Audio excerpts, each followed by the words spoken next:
Hello and welcome back. sleepywhatsit here, and I have another miniatures video for you. In today's video, I will be doing a walkthrough / tutorial of painting a Death Guard Plague Marine using Games Workshop's Death Guard and Paint set.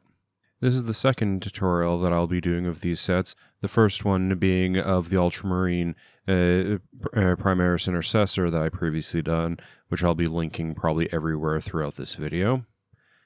If you're not familiar with these kits, they include a beginner's set of paints, a sprue of easy-to-build models, and a simple brush to get you started in the hobby. I've previously reviewed these kits as a line, so I'll put a card up here if you want to see these in more details, and I'm going to put down in the description a link to the specific kit that we'll be doing for this video. If you already own the paints or models in this kit, it's not really worth it to go buy the entire kit just to follow along. It's probably going to be cheaper for you just to go buy the components that you're missing, and we're going to go over what comes in this kit in a moment. The reason I'm making this video is because these kits are rather short on instructions, especially for a beginner, and I thought it'd be worthwhile for people just beginning in the hobby to have a little bit more of a walkthrough to show them how things should be done to complete and paint the kit.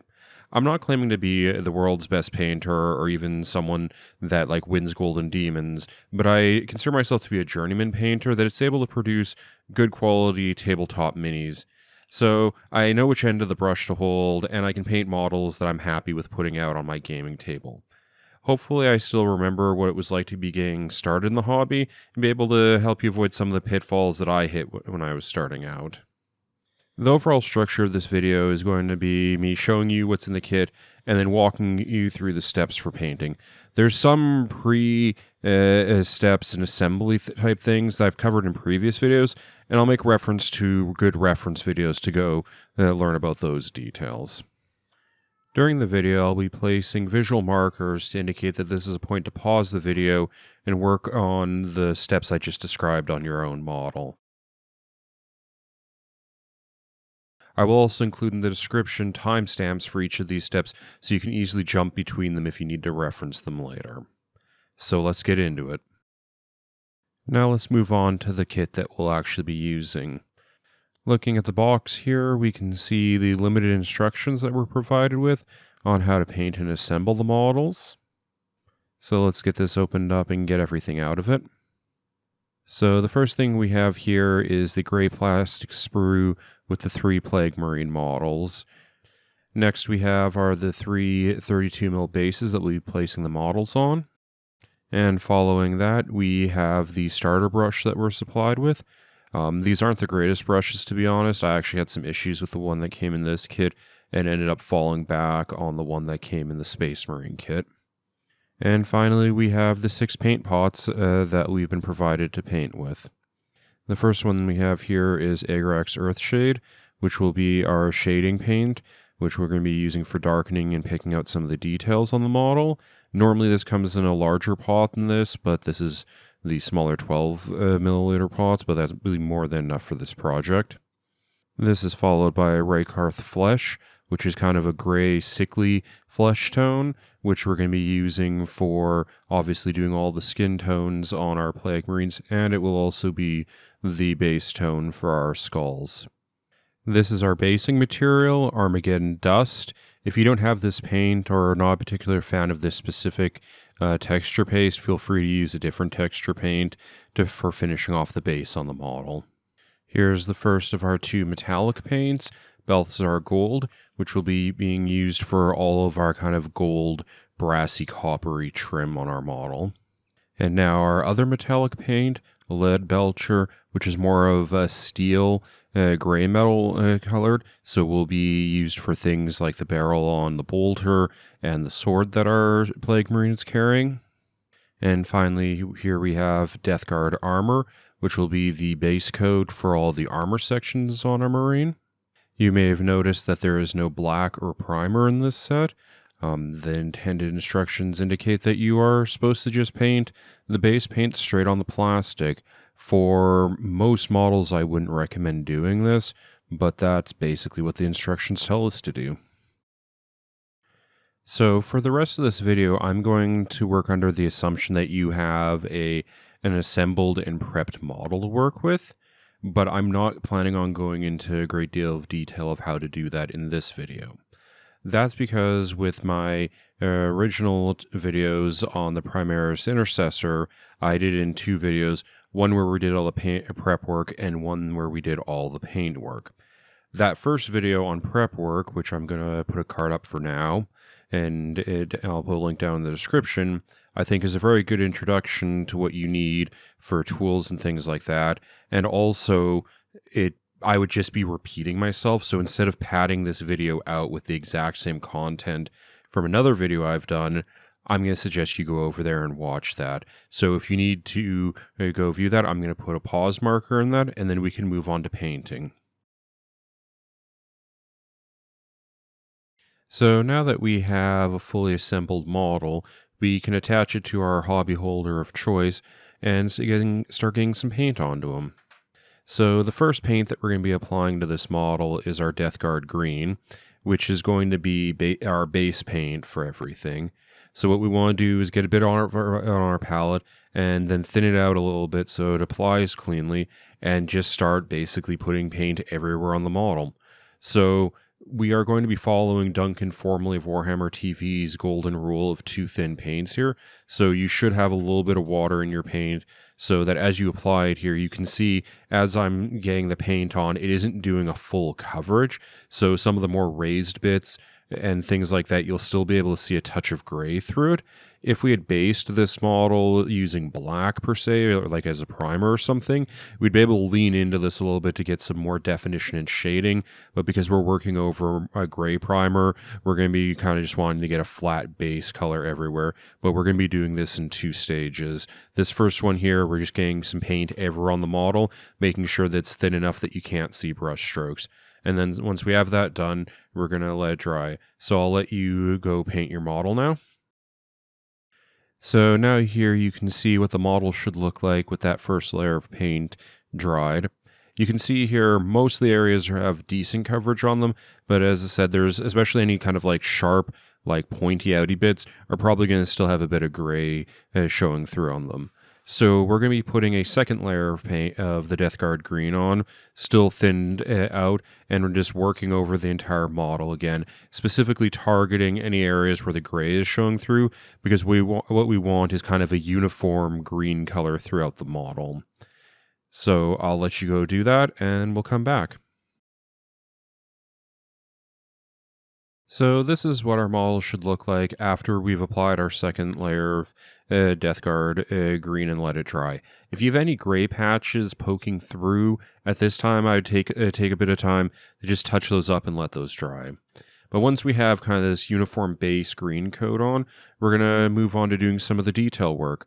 So the first thing that we're going to be doing is doing all of the gold coppery details. So this is going to be things like trim on the armor, a lot of the Nurgle symbols, and things like that. So we're going to be using Balthasar gold for that. This paint, as like most GW metallic paints, I find is relatively good flowing to begin with, so I generally don't tend to water it down. Other brands, metallics, sometimes require a bit of water to thin them out, but for our purposes, I generally can use them straight out of the pot. If you're finding yours is particularly thick, then maybe you will need to water out on your palette a bit. But regardless, make sure to keep a nice sharp tip on the point of your brush and just kind of work through any areas that you can see on the model that need to be made this gold color. If you get a little bit of overage beyond where you intended to go, what you can do after you've let this dry is go back in with the Death Guard Green and touch that up so that you don't have those overages. And now I'll let you go and apply all of your own Balthasar gold. So here again, we see what I did for my model now that we've let it dry. You can see all the areas that I hit with gold. The next paint color that we're going to be putting on the model is Leadbelcher, which is our gray/steel metallic color. Like Balthasar Gold, I find Leadbelcher flows relatively well out of the pot, so I don't feel the need to thin it out on the palette, and I can just use it directly. The areas that we're going to be hitting with the gray are things like the sword, any tubes running around on our Plague Marine, any of the chainmail bits, the bulk of the gun. Also, while doing this, I noticed that I'd missed some of the parts of the gun being done in the Balthasar Gold, so I went back and touched them up just so that there's some differentiation. And I also chose to do the claws on his right hand, the ends of them, in this steel color to make them a little bit more threatening and menacing. But again, that's kind of a stylistic choice. So I'll let you go get some Leadbelcher on your model. Again, here's what the model looks like after I've let it dry to give you kind of an idea of the areas that I painted with Leadbelcher.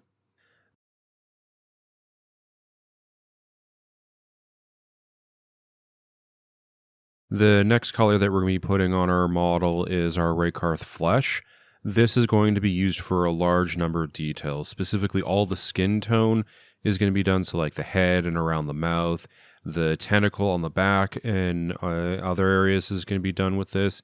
All the skulls are going to be based out of it with this, and then the kind of horn protuberance coming out of his right shoulder will also be based out using this. So I'll let you put that on your model, and then we can continue on. So with that done, we have all our base painting done on our model, and the next step is going to be applying Armageddon dust to the base to texture it with.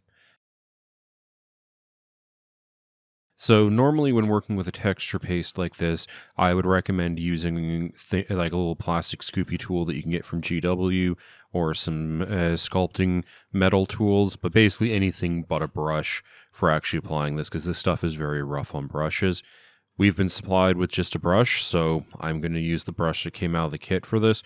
But as I said, if you have something better for applying putty and such, I would highly recommend using that. My strategy with putting Armageddon dust and any type of texture paste like this is to kind of put a blob of it down on the base away from the model itself and kind of push it out towards the model, so because this stuff is very difficult to get off if you get too much of it on places, and I find there's a little bit more control when you're just kind of pushing an existing blob on as opposed to trying to place it on the base and get in the right position.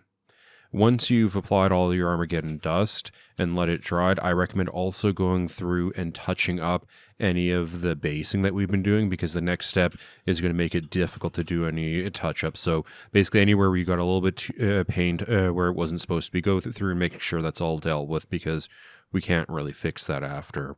So I'll go let you do that, and then we'll move on to our next step. So once we've had a chance to let our Armageddon dust dry, our model should look something like this.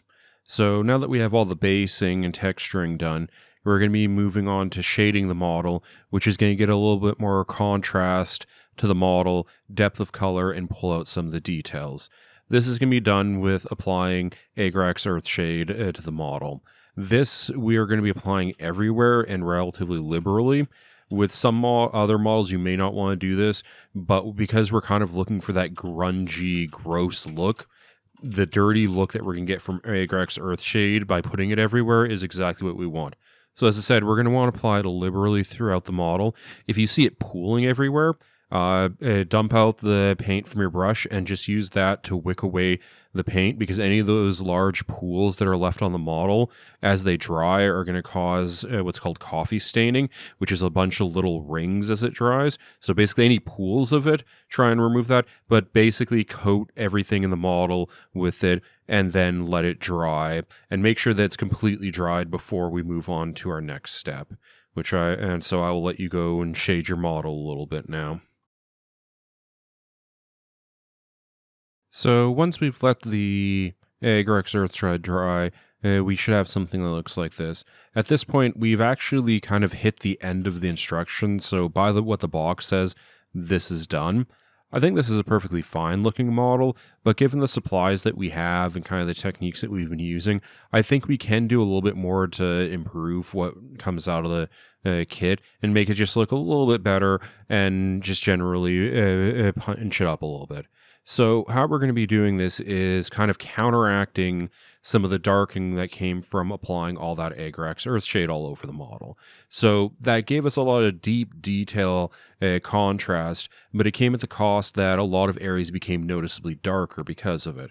So what we're going to be doing is applying some of our base color in select areas to re-brighten everything up. So we're going to be doing this first with Death Guard green. So what we're going to be doing is kind of touching the raised areas or the kind of things that are on top of the model. So if you were to kind of look down and imagining a light from above coming down on our model, anywhere that light would be hitting, so like tops of foot, back of heels, shoulders, things like that, we're going to want to be applying just a little bit of our Death Guard green to that to brighten it back up and give a more contrast between the shadowed areas on the underside.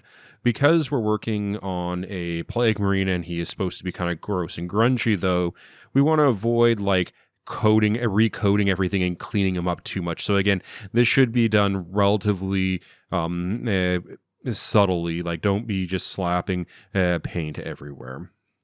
So I'll let you go throw some more Death Guard green on it, and then we'll continue doing a little bit more highlighting. What we can do is the other colors that we based out with, like Rakarth Flesh, the Balthasar Gold, and Leadbelcher, go in and do kind of the same process. So with the Flesh tone, again, we're going to be working kind of on the tops of things and just touching them where the light would fall and cleaning them up a bit. As we work through, you can make some selections about like if you want to differentiate between bone and not bone by how much highlighting you do and things like that. If I was doing this as a more complete involved model, I definitely would have used a different base color for things like the tentacles and the bone, so it will be somewhat hard to differentiate them. For things like our metals, the Balthasar Gold will definitely, there's a lot of little gold details that are raised that just running a little bit of gold along the top of them will really help make them pop. And then with our sword, the obvious areas for that will be to run it kind of down the edges, both on the cutting side and the back of it, just taking the edge of our brush and running it down the side will really bring that out and make them pop. But just kind of looking over the model and anything that's raised and you want to really make it stand out, just put a little bit of your base coat in there so it can so it's a little bit brighter. So I'll let you go do that work, and then we'll see what we finish up with. So after doing all that highlighting and letting things dry, this is the model that I've ended up with. We're going to have some glamour shots of it so you can see all the details and things while I kind of talk about my thoughts on this. So what we've ended up here with is, I think, a respectable first model. This is the first Plague Marine I ever painted, and honestly, I'm happy with how he turned out, especially given the limitations of the kit that we were working with. There are definitely areas I would change when working or doing a more involved version of this model. As I mentioned before, using a different base color for things like bones so they're easier to differentiate away from the skin tone. I would also probably play a little bit around with using like purple and red shades to give more of an infected, bruised look. The kind of gray and brown that we get from the Agrax and Rakarth flesh give it almost a dead look to it, like more of a reanimated body as opposed to something that's infected. But again, these are subtle things. For obeying 3 color rules for tournaments and such, this fully meets the requirements, and it's a relatively quick process, so I think it's a worthwhile thing to do. If this is your first model or one of your first few models that you've done, I really recommend as a next step going and painting the other 2 models that come in the kit, because a lot of the skill and improvement in quality that you get with miniature painting, it comes from just pure brush time, developing control and things like that, understanding how paints apply and like the subtle things that I can't really teach you just by like telling you how to do them in a video. There are things that are mechanically you need to learn the fine motor control for. So So doing the 2 other models in a similar style, this will help you build up those skills. If you are super into Plague Marines and you want to go play Plague Marines and things like that, I can't really recommend what the next good step for playing a Nurgle army is. This would be something to talk to with other people at like your friendly local game store and get an understanding what is a good next steps for Plague Marines. There's probably a good start collecting box to work from for them. That might be a good place to start. But as I said, I'm not a 40k player particularly, and especially not a Nurgle player, so I can't really say like you should get a box of this and a box of that, because that's going to make the best list to go.